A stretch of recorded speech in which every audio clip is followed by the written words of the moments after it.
Hi, welcome. Today is October 21st, and we're reporting. It's about 3 o'clock, and today our topic we're going to be talking about government Ebola and how to prevent and how not to get Ebola, and some of the things that you should pay attention to, especially when going to the hospital. The American people are under attack, and it's by our own corrupt government officials and other people in the public. And I'm an investigator. I work for the public, and my name is, I go by RG and Pi, or also been called Edward Snowden. But I work for the people, and I put the information out there. Currently, I and my family are under attack, which is no surprise, no big secret. So what I did was I put together a list for hospital, they use hospitals and the tools they're using to try to put people on a list to get rid of them. So, and how not to get Ebola, as I outlined right here. And how not to get Ebola. And so the first thing is that when you go in there, they want you to sign a medical release.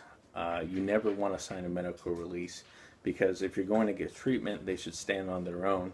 They shouldn't have an excuse to not treat you, to not help you, or to not take responsibility for their own actions. So the biggest thing I put is, don't sign a medical release right here. Don't sign one. Don't sign a medical release. Record your visit. I highly recommend, as I put here, recording your visit. It's it's a good thing. With today, you can't trust anybody.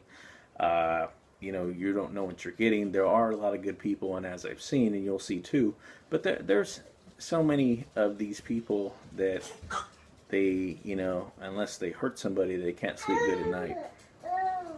So the other thing is, get a copy of your paperwork.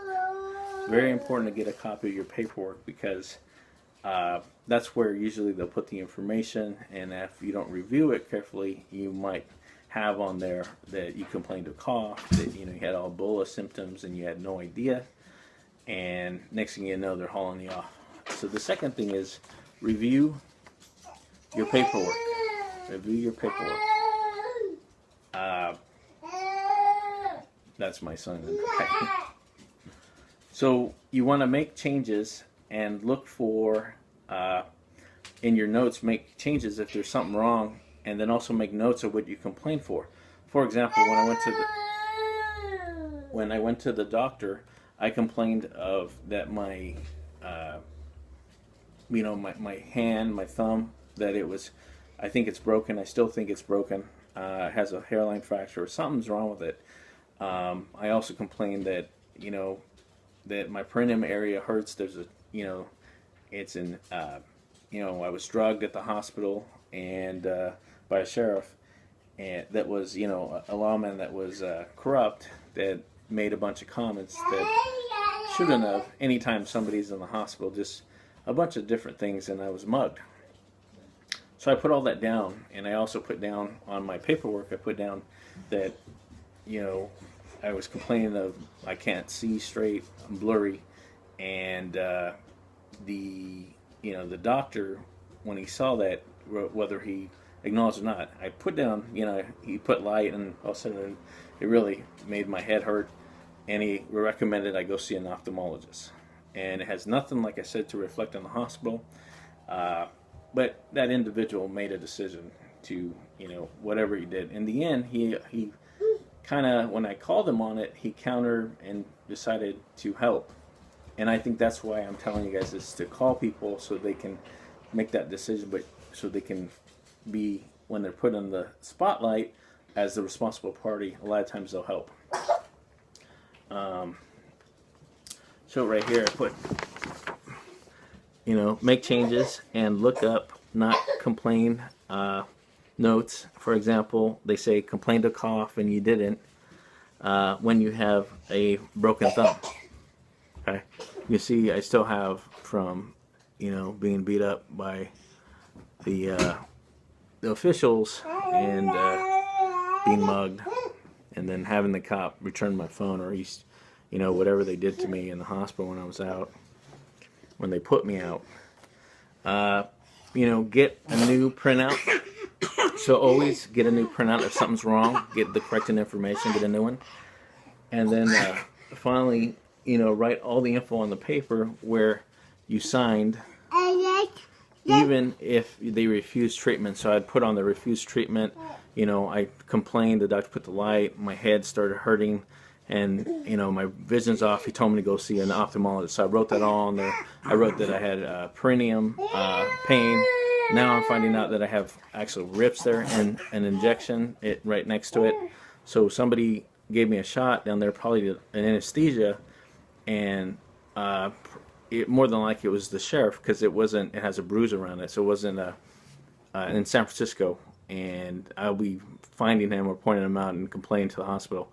And he did some kind of molestation or some kind of rape, or I don't know exactly, but I had marks on my checks, and I pointed out. And the hospital that I went to the second day, because I wasn't feeling right, the nurse, and God bless the guy's an angel, he saw that and kind of put that down, that my arms got hyperextended. They probably did all this to me while I was passed out. And now we're getting tickets in the mail. So they're just throwing all kinds of stuff at me and at my family. And that's how domestic terrorists win. Not win, but they work. Or they think they win. But and finally, get a copy or a photo. And I made a copy of my record, and I put it up, and I send it different places so I can have it out there.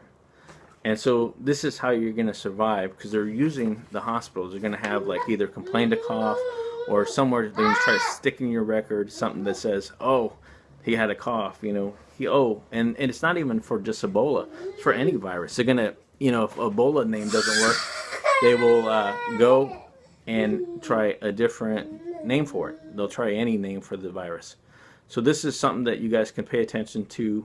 And like I said, if you get doctors that are responsible, put them on blast. And the reason I say put them on blast is so that the public's aware, and hopefully, as the administrators become, either aware or feel the pressure, they will release these not doctors that don't belong or have no business in taking care of people. Until the next time or the next episode, we'll talk to you soon.